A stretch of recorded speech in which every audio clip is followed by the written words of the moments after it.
नमस्कार. मी जनकल्याण न्यूज संपादक संतोष उदवाते.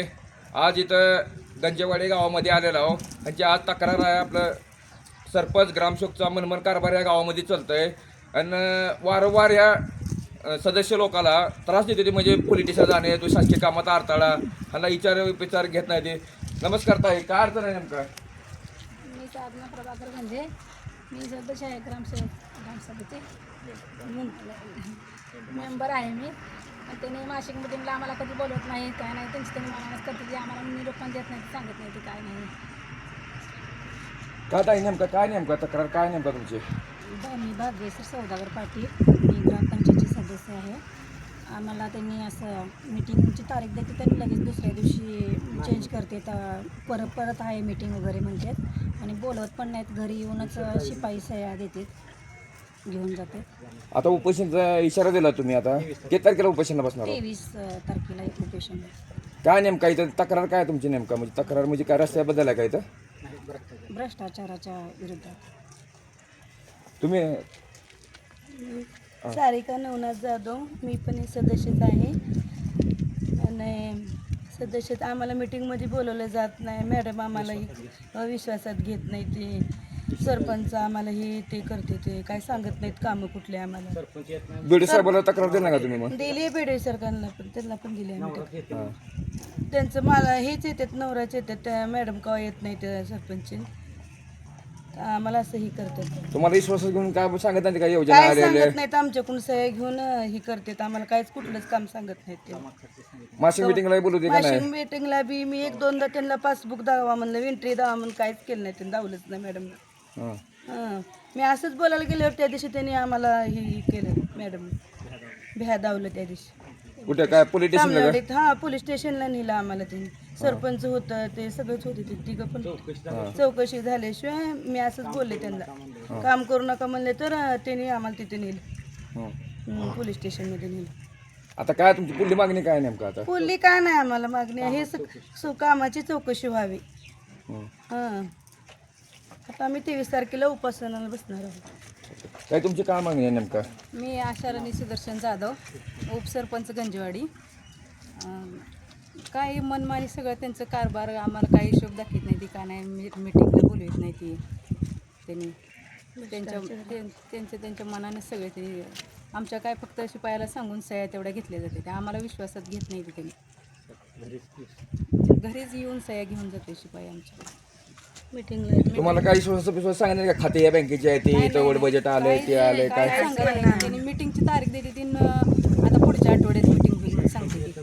सरपंच तर कधी गावाला येतच नाही, त्यांचं मालकच येते.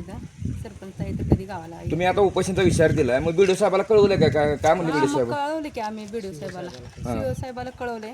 त्यांनी म्हणलं चौकशी करू म्हणलं, पण ती पण काय आली नाही. ती आता आम्ही उपोषणाला बसणार आहोत 23 तारखेला. गावाची अडचण काय नाही, समस्या काय आता गावाची नेमका? काय काय चालू आहे गावात? कामं बिमं काय चालू आहे का नाही?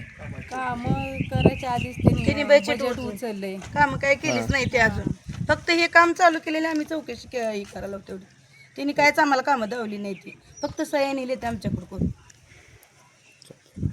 तक्रार नेमका तुम्ही ग्रामपंचायत विरोधात तक्रार दिली? माझं नाव दत्तात्रय अण्णाराव शिंदे, राहणार गंजेवाडी, तालुका तुळजापूर. ग्रामपंचायतमधली जी तक्रार आहे, तर त्या तक्रारी संदर्भातला जो विषय आहे ते विश्वासात न घेता सरपंच आणि ग्रामसेवक कुठलंही मनमानी कारभार करायचा, कुणाला म्हणजे त्या संदर्भात त्या ग्रामपंचायतमधल्या मेंबरला बोलवायचं नाही. कुठली कामं जी केली ती आज अस्तित्वात नाही. ती आज आमच्या इथल्या ग्रामपंचायत मेंबरने आम्हाला असं कळालं की ती चौकशी लावली आहे त्याची, की जी कामं केली ती कोणती ती प्रत्यक्षात तिथं असायला पाहिजे गावात. त्या संदर्भात BDO साहेब, शिव साहेब, तहसीलदार साहेब आणि ग्रामपंचायत पंचायत समितीचे काही सदस्य आहेत, त्यांना पण सुद्धा कल्पना दिलेली आहे की ही न कामं करताच की काय 5-4 लाख रुपयाचा जी घोटाळा केलेला आहे, तर ह्याची ताबडतोब चौकशी व्हावी. तर त्या संदर्भात चौकशी करायला गेलं तर त्याचा प्रतिसाद मिळायला तयार नाही पंचायत समितीकडून. किती हेलपाटं करावं, काय करावं, चौकशीसाठी जर हेलपाटं करायची पाळी येत असेल तर किती दुर्दैवी गोष्ट आहे का नाही. मग त्या संदर्भात शासनानं तात्काळ ह्या ग्रामपंचायत एक खातं 10 खाती जर ह्या ग्रामपंचायत असतील आणि ती जर मेंबर्सला जर कळत नसतील तर कशी ग्रामपंचायत समजायची?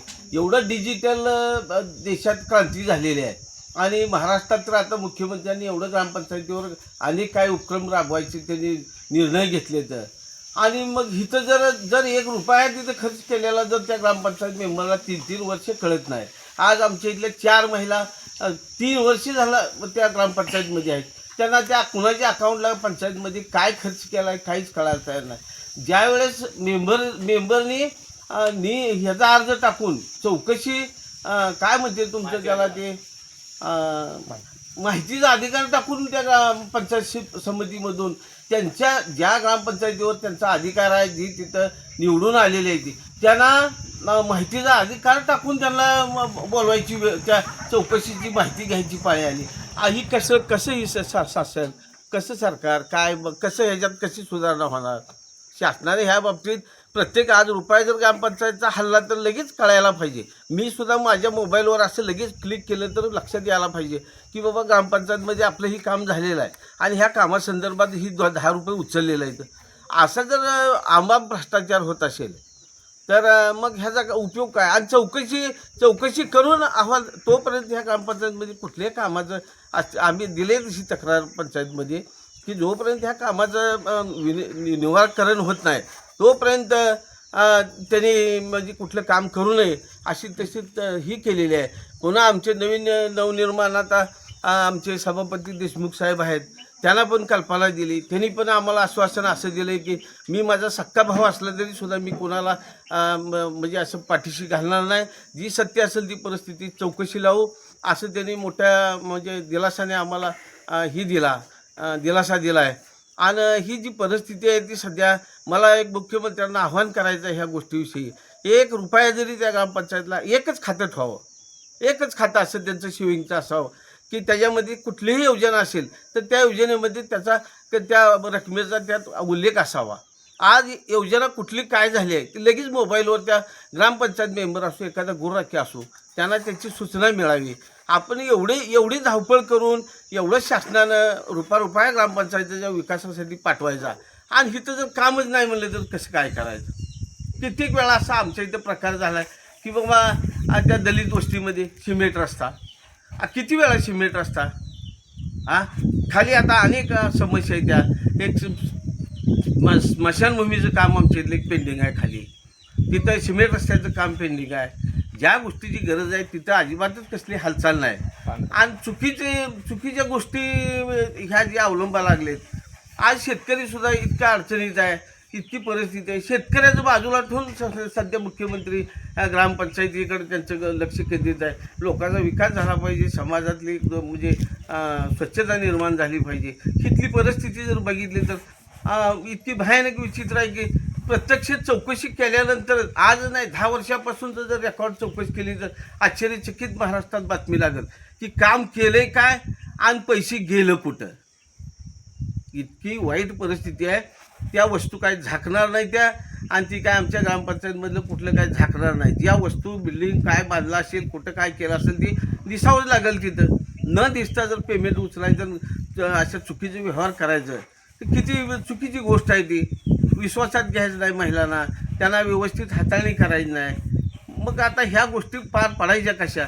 त्यासाठी आता आमच्या इथल्या मेंबरनी उपोषणाचा इशारा दिलेला आहे आणि गट विकास अधिकारी यांना विनंती केली आम्ही परवा की बाबा तात्काळ ह्याची चौकशी लावा आणि जी काही योग्य असेल ती त्याच्यावर निर्णय घ्या आणि चौकशी करून त्यांच्यावर कारवाई करा. जेणेकरून ह्या गावची जर चौकशी लागली, ह्यात जर काय अडचणी दूर झाल्या तर बाहेरगावची सुद्धा परिस्थिती कमीत कमी त्रासदायक होईल. अशा हिशोबानं माझी एक विनंती आहे मुख्यमंत्री साहेबांना, अनेक कामं बाजूला ठेवून प्रत्येक ग्रामपंचायतीवर चांगल्या पद्धतीची चौकशी अधिकारी नेमून प्रत्येक गावचा तुम्ही लक्ष